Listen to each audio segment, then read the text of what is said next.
तर इथं करायची होती बघा आपल्याला ऊसाची लागवण, त्याच्यामुळे आपण दिलता हा शेळ्याला कापूस. तर शेळ्यावाला मालक म्हणतोय बघा आता आपला पण व्हिडिओ काढावाच लागतंय, तर म्हणलं काढत बघतो आपण व्हिडिओ. तर बघा काय म्हणताय ते. आम्ही रानात शेऱ्या आणलेल्या आहेत. तर आम्ही शेऱ्या चाळीत आहोत.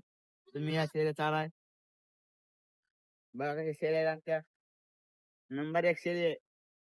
शेऱ्यावर ध्यान बघा. शेळी कशी आहे, क्वालिटी क्वांटिटी एक नंबर.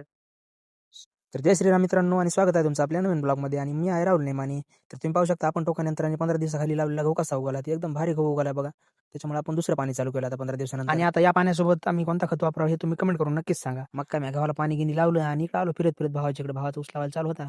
तर काय मग मी इकडे आल्या फडामध्ये जाण्यासाठी बसलो बैलगाडीमध्ये. आणि हिनी केली ना दामटायला गाडी चालू. त्याला म्हणलं दमाने जाऊ दे रे, तर नाही म्हणला कामाच्या दिवशी. त्या स्पीडनं आम्ही सना पिरी करीत आलो बघा फडामध्ये.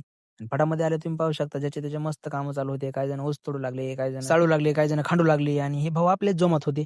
4-4 टिपऱ्यानं गाडी भरू लागली. पण काय का असं 4-4 टिपऱ्यानं व्हायना भाऊनं गाडी भरून टाकली. आणि ह्याचे मस्त इथं सिस्टमॅटिक कामं होते बघा. तुम्ही पाहू शकता एक जणांना गाडी भरायची, एक जणांना गाडी खाली करायला जायचं. काय आणली इकडे सऱ्यामध्ये गाडी खाली करण्यासाठी आणि केली गाडी खाली करायला चालू. आणि बैल पण मस्त उभा राहतात बघा. हाकारलं की मस्त चालतात आणि ऐक हो म्हणलं की थांबतात पण. मग काय असं करीत करीत पूर्ण गाडी खाली करून घेतली. आणि आपल्या इकडे आलेले होते बघा शेळ्या, त्याच्यामुळे शेळ्याच्या निक्यात दुधाचा चहा केला होता. तुम्हाला सांगतो रानातला चहा आणि ते पण शेळ्याच्या दुधाचा तुल्यापेक्षा काय कमी नाही हो. त्याच्यामुळे प्यायलाच लागतंय, नात करते काय. आणि चहा केलेला पाहूनच अंगात शिरले बघा संतोष मामा. जेवलग जीवाचा संतोष मामा, जेवलग जीवाचा, जेवलग जीवाचा.